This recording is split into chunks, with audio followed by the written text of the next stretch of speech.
So welcome to the Take Back Your Time workshop, where tonight we are going to be looking at how you can get more done so that you can have the time to do what you love.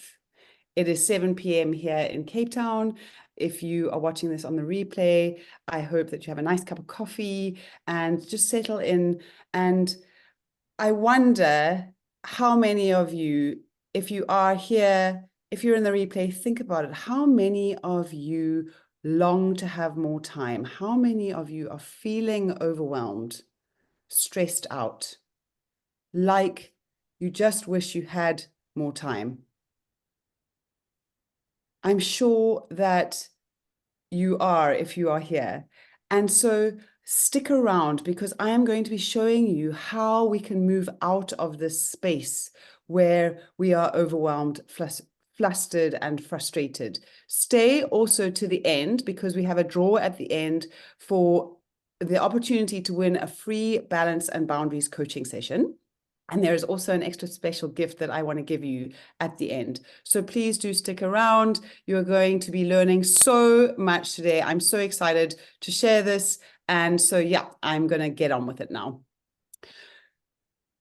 So perhaps you are sitting here feeling overwhelmed, feeling absolutely exhausted. Perhaps you're sitting here feeling guilty about the fact that you are actually spending time here when you should be spending time somewhere else.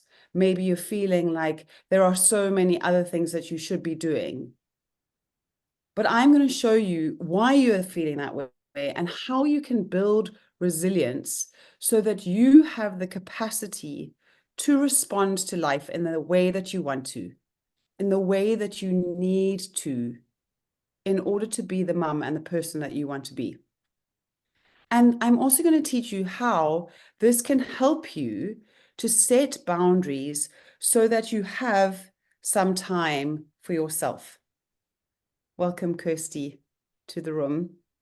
Not sure if you are with us yet, but if you can, turn on your camera. I really want to see your face. I really want you to be able to engage with this. So this workshop is for you if you have ever had these thoughts. There isn't time to fit everything in. I always have this hidden stress in the back of my mind. Perhaps you have felt, hi, if only my circumstances were different. If only things changed, then I could feel better.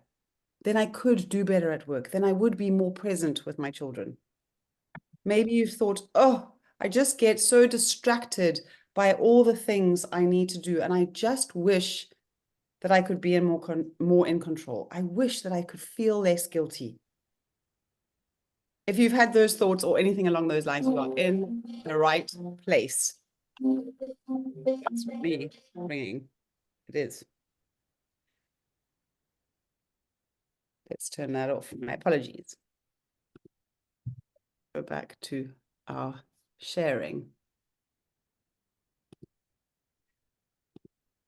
So this workshop is also for you if you long to feel lighter, if you are desperate to feel more peaceful, to feel less reactive.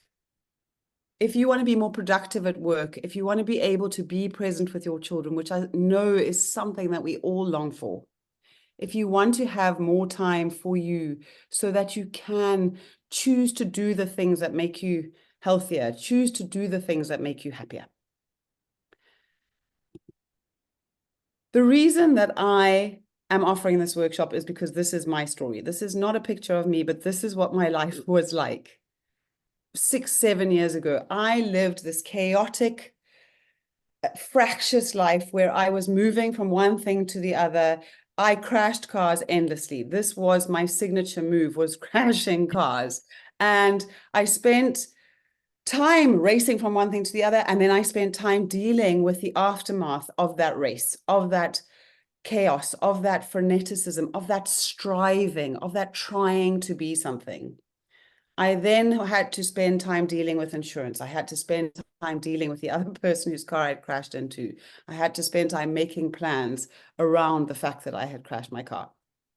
And this was just one of the results of the way that I was living my life. And through my own coaching journey, through having my two children, Oliver was born at the beginning of 2018 and taught me that this way of being was not the way of being that I wanted anymore. It wasn't the way that was getting me the results that I wanted. And he actually demanded so much of me. He wanted my presence, my attention. And so through 7 years of coaching and 7 years of being a parent, I have developed my well-being coaching program for working mums that teaches what I'm going to teach you here today, and of course a little bit more. Today we're just kind of scratching the surface, but it has been such a joy to learn what I've learned so that I can help other people do it. So for those who don't know me, I am Charlotte. I believe that I am the coach for working mums who long to build resilience so that they can find joy in this season, in this chaotic, what is a chaotic, frenetic, busy time, but that can give us joy. Because of my experience, because as a mum of two, I have learned how to be slower, how to be calmer, how to get things done, how to be productive. And I still have found the time to do the things that matter to me. And I'm teaching it to my children.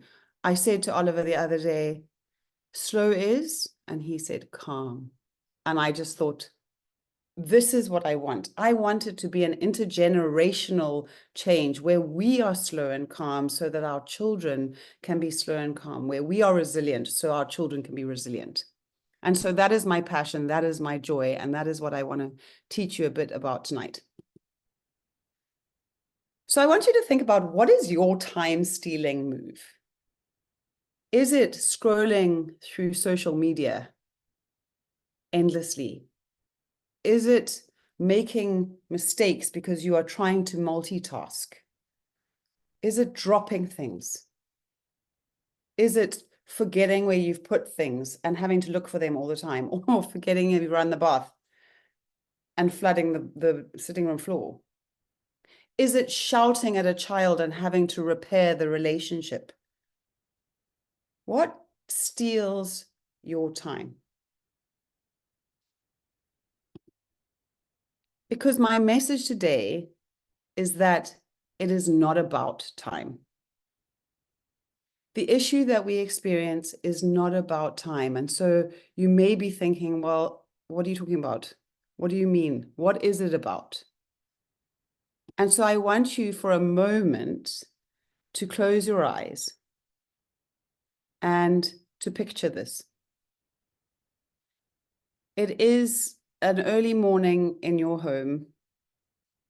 You have a deadline, a client to meet with, an expectation from somebody at work today. You are making breakfast for everybody. You were too tired last night to even think about packing the lunch boxes. So you're trying to do it now while you think about what you have to do when you get to the office. A child comes to you and says, I can't find my shoes. I need my shoes for today. And another child comes to you and says, I did not want oats porridge for breakfast. It all just feels too much. What is happening for you? What are you experiencing? If you want to unmute yourself when you've been in that position, and you can tell me, what are you experiencing in that moment?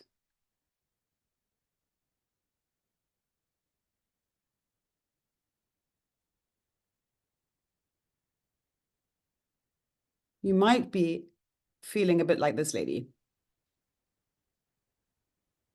I see some heads nodding. Yeah, it's chaos. She's just like, oh, I can't manage this. I would imagine the word we might use for her is stress. She is stressed out. I don't know if that word lands for anybody, but my message today is that it is not about time. What it is really about is stress. It is really about the way that we are dealing with, or rather, should I say, the way that we are not dealing with the stress that we are experiencing. If we weren't feeling stressed, if we weren't feeling this emotion, this state, when a child came to us and said, I didn't want oats porridge for breakfast, it wouldn't cause us to react in the way that we might do, perhaps shouting at them, or when the child can't find their shoes, getting angry with them, or feeling flustered, forgetting things when we've gone to get in the car and now we have to go back into the house. Stress is causing these results in our lives, like we don't have enough time. And I'm going to explain a little bit why. First of all, I want to look at what is stress. Stress has two sources. The first is the external source. So yes, outside of ourselves, the children badgering on at us about something, the boss waiting for us, or the client waiting for us with the expectation of the thing that we are presenting to them. Perhaps the traffic, perhaps all the things that need to be done for the children for school, these external stresses. But what really interests me is our internal stress. The beliefs that we have, the thoughts that we have, the assumptions that we make about ourselves in relation to what is going on outside of ourselves. So there are these two sources of stress: external stress, internal stress. There are also two types of stress. There is what I think we know too well: bad stress, distress. We can all feel a bit like this lady, head in hands. It is all just too much. Distress is when we are experiencing something that we feel like we just can't cope with. It is all just too much. We are really just feel like we're crumbling under the challenge at hand. And I don't know if any of you know, but there is actually a good kind of stress. And this kind of stress has a name. This kind of stress is called eustress. And I've put a picture of a rowing race here because I used to row for my university. And for me, the kind of epitome of eustress that I've experienced is the start of a rowing race. But it might be moving house, getting a promotion. We need some kind of stress to motivate us. And this stress is the stress where we feel like we can cope.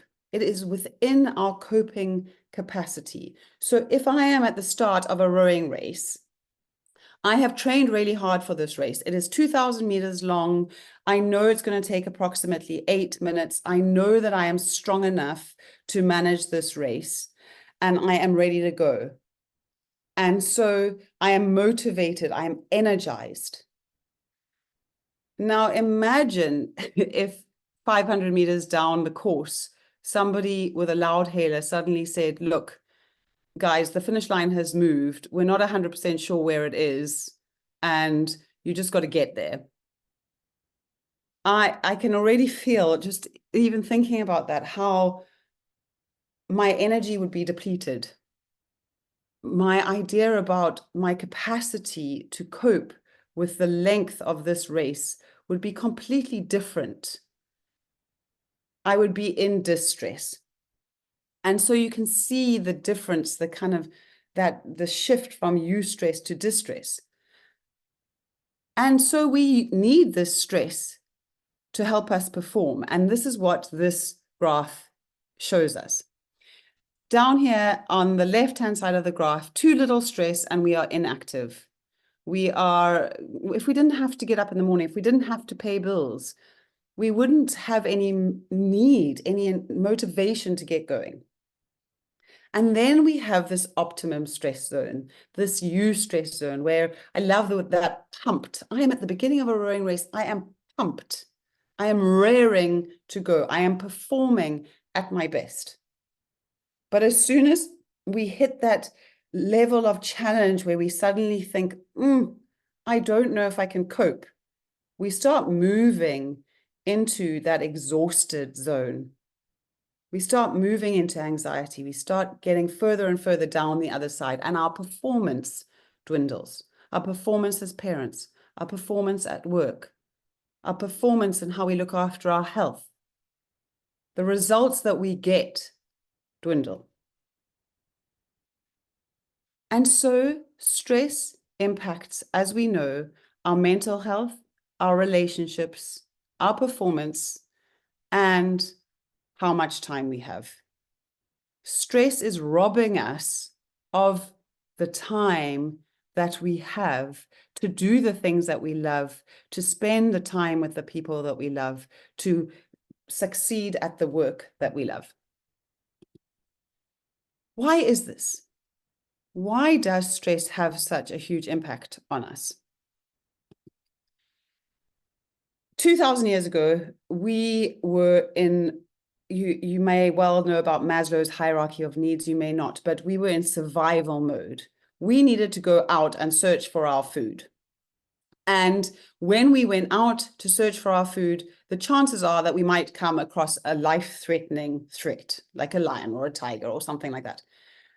And our brains have this incredible protective mechanism in them that was there to protect us from these threats. So we may have been told a lion, a tiger is dangerous. When you see one of those, you need to be ready to fight, or you need to run away from it, or you need to stand still. So either we were told this, or we experienced it. We came across one of these threats ourselves, and suddenly we experienced what that threat could do. And we learned that the next time we see one, we either have to fight it, run away from it, or freeze. Now, today, we don't have this situation. We have moved up Maslow's hierarchy of needs. We are now able to go to the supermarket, buy what we want, but we are now in that next level of needing love and belonging, needing self-esteem, needing to succeed in order to feel unthreatened. So when something comes at us, like today's tigers, that threatens. Welcome, Shan. Welcome. I'm going to mute you, just so we don't get any feedback. Today's tigers, we have money woes. We have a supermarket full of foodstuffs that we've been told, this one's good for you, this one's good. Oh no, that one's bad for you now. And we don't know what is good for us, what is bad for us when it comes to the supermarket. We don't know how to choose. We have social media that is threatening our feelings about ourselves. We have the threat of people waiting for us, shouting at us, our bosses having expectations of us. We have threats of what people might think of ourselves. And so we are living in a space where we are threatened all the time, but our brain has not moved with the times. Our brain still engages with these threats the same way that it did with those lions and those tigers thousands of years ago. And so our brain is saying, we need to be in fight, flight, or freeze mode in order to manage these threats. And so when we are in this mode, when it comes to how we think, we cannot think clearly. We think in a binary way. Why? Because this is the way that our brain works. The threats have created on our survival brain these little buttons that tell us this is a threat. These are the little buttons that say, oh, you've seen a tiger, run away from it, or fight it, or freeze. And so on our survival brain are these little buttons. When those buttons are pressed, there is a short circuit between that brain and our smart brain, our CEO of our mind, our thinking brain, our prefrontal cortex, which there normally is a beautiful, smooth path to the thinking brain, to the emotional brain, and we behave in a way that is rational, logical, clear, decisive.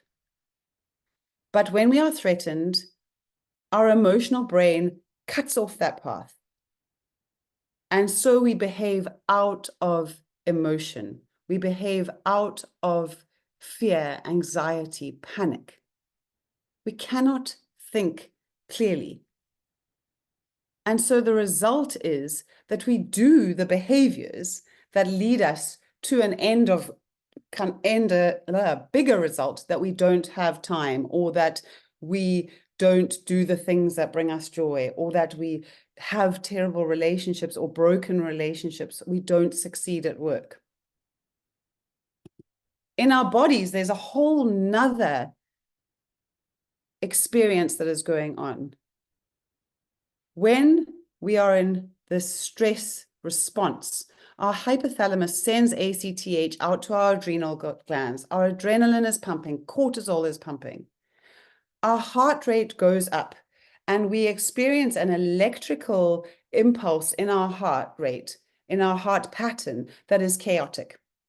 Our blood pressure increases because our body is pumping blood to the extremities to get us ready to fight or flight. Our digestive system decreases because we no longer need blood to rest and digest. We need it in our extremities. Dilation of our bronchioli in our lungs. And the one that scares me the most, our liver converts glycogen to glucose. So even if we never eat sugar, our bodies are turning glycogen into sugar in our bodies so that we can fight or flight. But we are not fighting or flighting. We are sitting at our desks.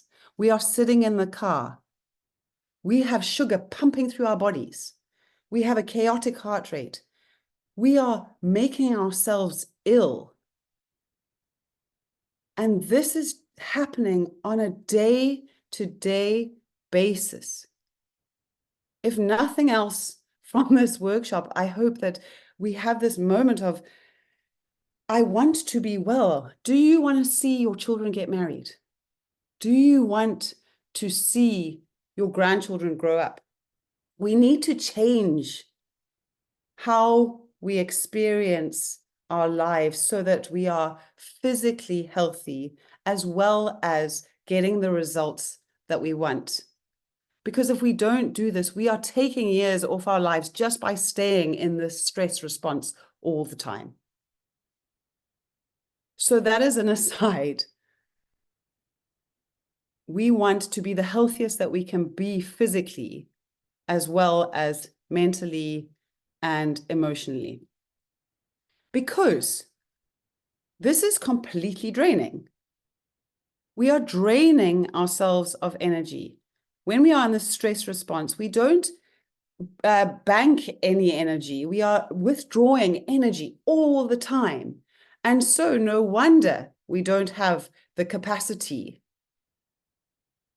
when a child comes to us or someone else asks something of us, or we have to do the lunch boxes. We are absolutely exhausted. Our inner battery is depleted. So physically, we're exhausted. Mentally and emotionally, we just don't have capacity to be available to do the things that we need to. And then it leads us to this result of there not being enough time, the focus of our discussion tonight.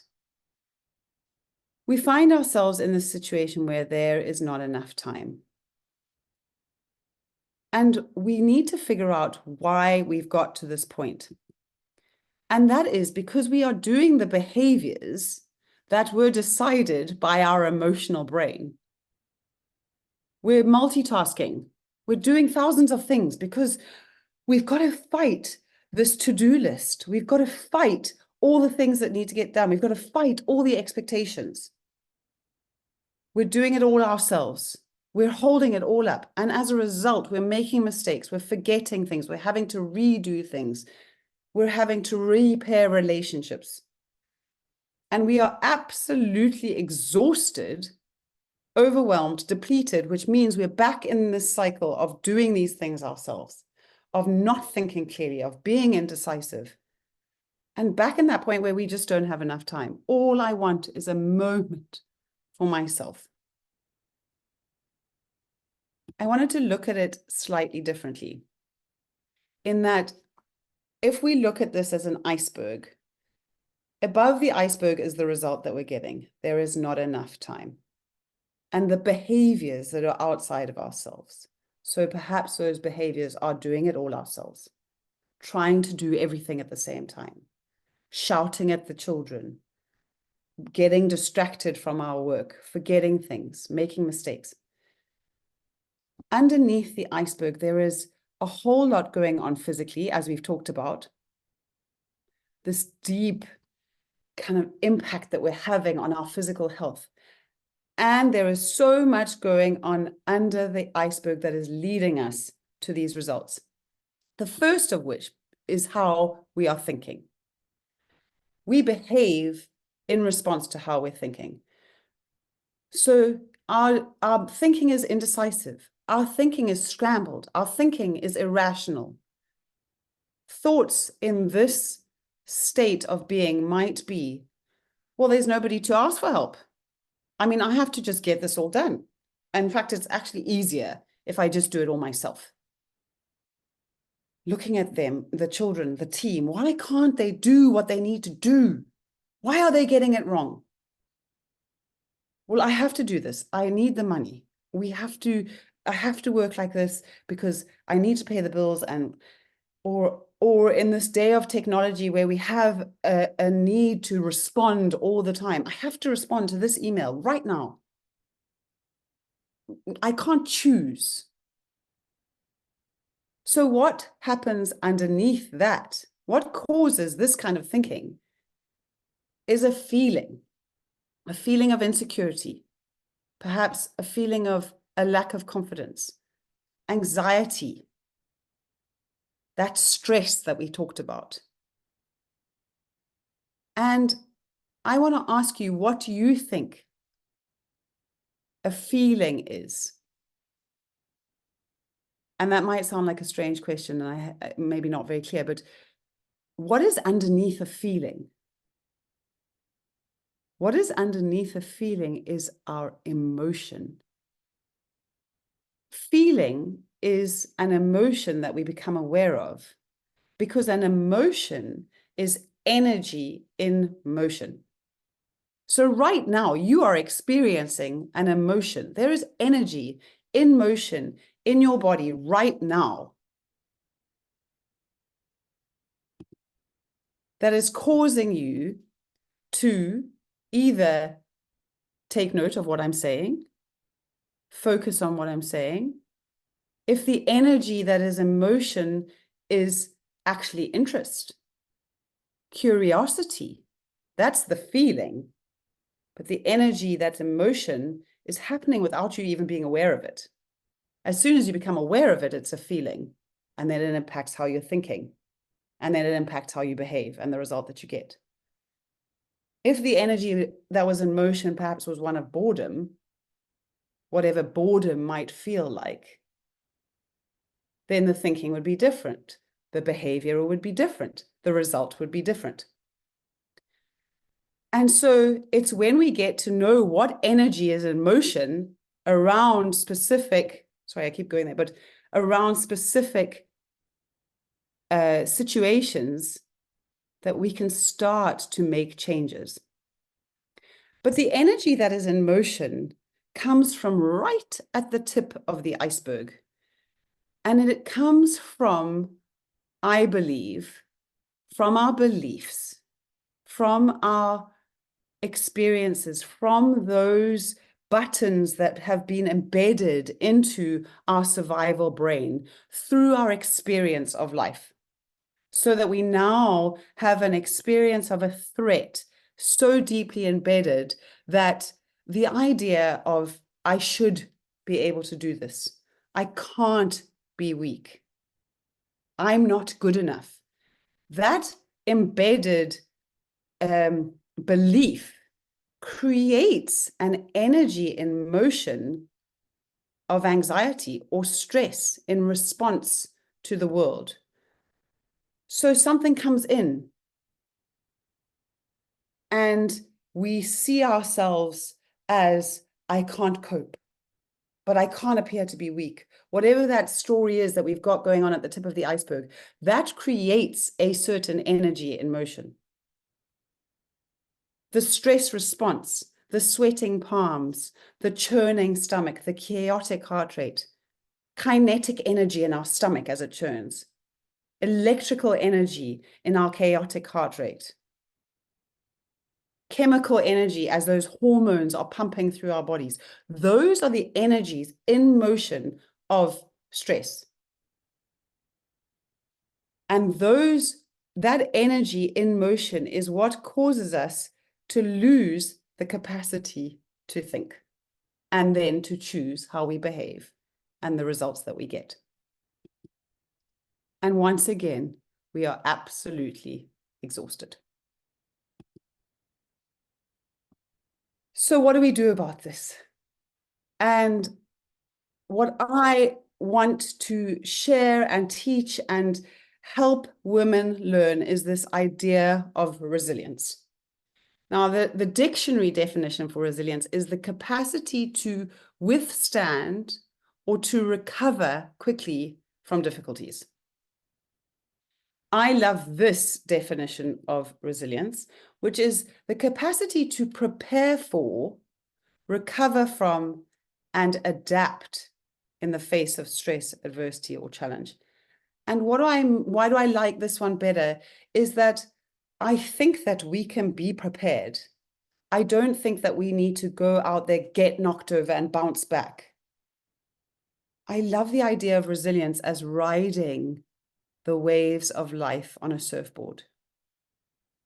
What I want for my clients is for them to get up on that surfboard and for the waves to come at them and for them to be strong enough to prepare for the waves, to recover from them as they come, and to adapt, to move their footing so that they can stand firmer on that surfboard. So that we can enjoy the process. We can enjoy the season. We can enjoy all the rest of what is going on around us. We don't have to spend our lives under the wave, gulping, trying to breathe, trying to get air. So we go back to that graph that we looked at the beginning. That need for a little bit of healthy pressure that pushes us to get moving. And then we sit in that optimal performance zone where we're holding just a little bit more stress. We're holding a little bit more stress than we can really think we can manage. In this point, we are in flow. When a challenge is slightly more than we think that we can manage, or not than we think, than we've managed before, perhaps, this is what pushes us. This is what makes us grow. But when we get to that point where we feel like we are just unable to cope, we move into this hyper-reactive stage, which I think is where so many working mums are living, in this state where we are just literally getting by day, reacting to all the waves that are coming our way, desperately gulping for air. Or we then move into emotional and physical exhaustion, and then deeper down into breakdown, burnout. What I want for you, mums, is to build the resilience so that we can shift the goalposts of your optimal performance, so that the challenge that is thrown at you, I like to think of myself as a personal trainer for your mind. The challenge that is thrown at you at the moment, maybe you can hold 1 kg of challenge and then you get knocked over. As you build your resilience, you can manage 20 kgs of stress. Bring it on. I have so much resilience. I can stand firm on my surfboard and ride the waves of life. And what I know about us as mums is that we want to teach our children resilience. We know that our children need to go out into the world resilient to manage in this day and age where these threats are so different to what they were 20 years ago. But we cannot teach our children resilience if we ourselves are not resilient. We cannot respond to them in the way that they need. We cannot stand firm in the storm. Don't want to have too many analogies here, but when we are resilient, we can teach our children, we can show them how they too can ride the waves.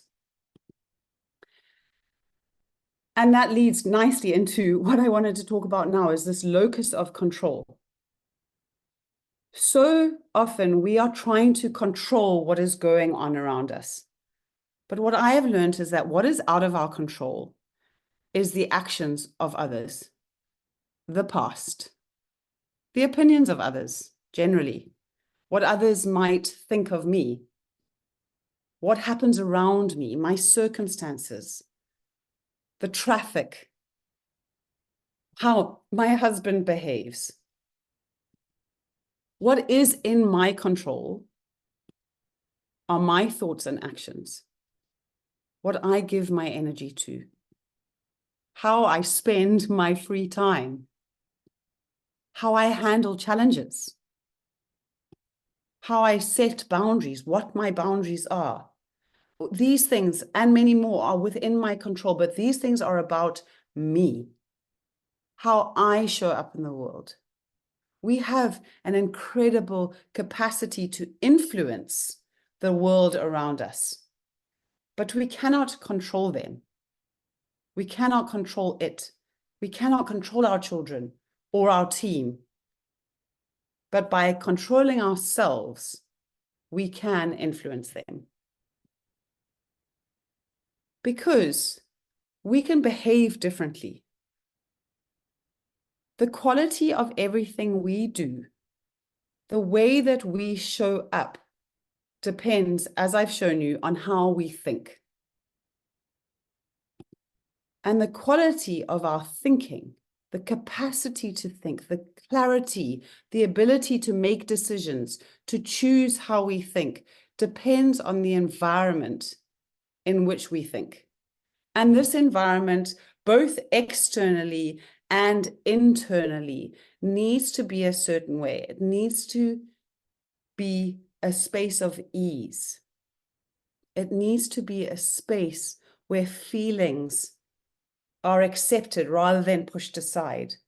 Nancy Klein, who inspires this quote, she has 10 elements of an environment in which we can think. And we want to create those for ourselves and for those around us.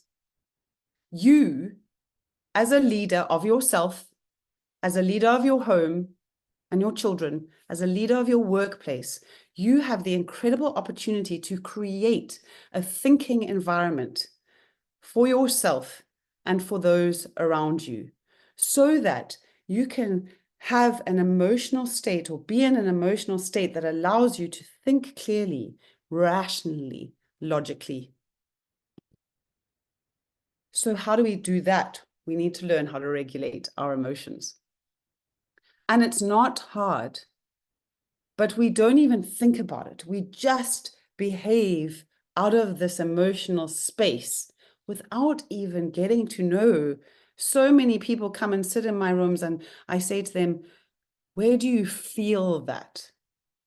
And it's all up here. Oh, and then he said this, and then she did that, and no. We've got to get to know our emotional state, the energy in motion, so that we can regulate it, so that we can create a thinking environment for ourselves and for those around us. And this is what that might look like. Imagine the energy that was in motion for you was relaxed shoulders, was a coherent heart rate, not that chaotic electrical impulse, but a coherent heart rate pattern. Imagine you felt ease in your chest. Perhaps that would be a feeling of confidence or calm, or patience. What would you think? How would you think in that kind of environment? You might have some more ideas about how you could have more time. You might ask people for help. You might say, actually, no, I'm going to set some boundaries. I'm going to say no. You might think, I'm actually really quite good at what I do, and I don't need to do everything to prove that. So what would be the behaviors that might come out of that? You might ask for help. You might end up doing things one task at a time. You might focus better. I love the definition of focus is basically doing one activity at a time. I looked it up the other day. Putting your attention and your interest on one activity was the definition of focus. We don't do that as working moms. We are doing all sorts of things. And then we say, I just can't focus. If we did one activity at a time, imagine what would happen. And you would take back your time. You would have more time. You would be able to set boundaries, to say no, to ask for what you wanted. And the reason that I have put a yellow arrow there is because this would be an energy renewing response. You would have a fuller inner battery. You would have the capacity to choose the way that you respond to the children, to your manager, to your team, to your spouse. You would choose to go and exercise because you had the energy, the capacity to do it. And so this is what I really believe. And what I have experienced in my own life, and I've seen clients experience over and over again, is if you can change the way you feel and the way you think, you will literally change your life. My life has been changed. And as I said earlier, I am slower, I am calmer, I choose what I do with my day, with my time. So if we look at it as our iceberg, we've got to get down to the real tip of that iceberg, bottom of that iceberg, that tip at the bottom. What are my beliefs? What are my perceptions? What am I thinking in my survival brain that causes my physiology to go haywire so that I can't think clearly? I feel depleted and exhausted. And I do things out of that state, that unhealthy thinking environment. So now I want to invite you again to close your eyes and to picture this. Imagine it is that morning and you are standing at the kitchen counter. You are calm. You are at ease. You feel in control. You feel confident. Your heart is beating slowly. There is ease in your chest. And a child comes to you and says, I can't find my library book. And you remember that you saw it under the bed last night. And the other child comes to you and says, I didn't want oats porridge for breakfast. And you say, well, that's what we got. And they say, okay. And they go off and eat it. You get in the car. Everybody's got everything they need. On the way to school, you have a conversation with your children. You connect with them. You engage with them. You get to school, you've got time to spare, you drop them off. You get to your desk. You go through your deadline one more time, or what you're presenting.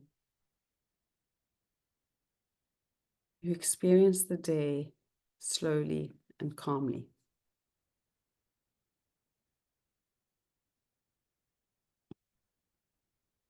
I really believe that you can have this. I really believe that you can change your life. You can go from this before, this feeling stressed, this feeling anxious, this way of thinking that is indecisive, that is reactive, living in that reactive zone where your goals are not met, to a place of feeling in control, feeling calm, creating that thinking environment, feeling at ease, so that you can think clearly. You can be innovative and creative. You can be focused. You can get the results that you want. And I have a process for it that I have gone through that you can try, or not try, but go through yourself. First of all, I think that the key to this is that you get to choose. I think that a lot of the time we don't think that we have a choice. We think that we just have to get through this season. You get to choose. Where do I want to be? What kind of person do I want to be? What do I want my life to look like? From there, you investigate. Well, where am I now?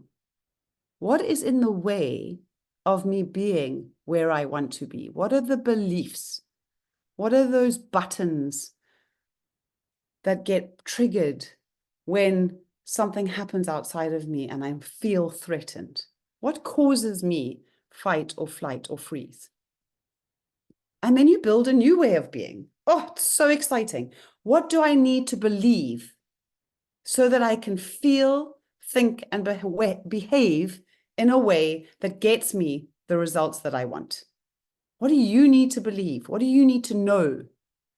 And from there, start to embed this new way of being. Regularly exercise your new muscles that are going to allow you to stand strong on that surfboard, ride those waves by practicing skills that allow you to grow your prefrontal cortex, allow you to grow that part of your brain, keep connection with that part of your brain so that you can stay in this new way of being. You can choose how you behave, how you engage with the world, and the results that you want. And this is what I love doing. You can do this absolutely on your own. Work through it. Go through those steps. But I would love to invite you to book a complimentary, no pitching, nothing, just a complimentary 30-minute thinking call, a place where you can come and have a chat to me for 30 minutes around what your current thinking environment is. What's happening for you? You can use this QR code. Take a picture of it, link up to it now, book that call, because I know you. You're going to get off this call and you're going to go and do all the 1,000 other things that you have to do. Book that call. Let's just have a think around what is going on for you so that you can leave that with a next step. And, you know, maybe the next step might be coaching. Maybe it's, I've got a really exciting group coaching program launching in September that I'm excited about, but maybe that's not for you. We're all different. Our next steps are all going to be different. What is the next step that you need to take to create a thinking environment that is going to help you behave in the way that is going to get you the results that you want? So that is the end of my presentation. And I'm really excited. I'm really thrilled to have that 30-minute thinking call with anybody who wants to take advantage of that. But I've got a little box of names here of everybody who registered to come to the workshop. And I've put in those who have come here, come online live. And I'm just going to feel around in that little box. Oh, Kirsty!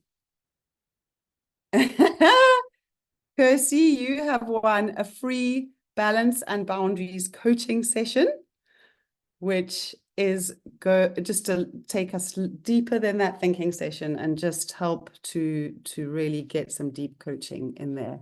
So congratulations. Oh, thank you. I obviously need it.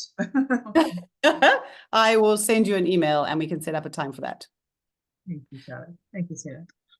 Absolute pleasure. So yeah, thank you for joining me today. Thank you for showing up. Thank you for your attention. It has just been really lovely to share this with you this evening. And I'm really excited to see you on that call. Don't forget to go and book it.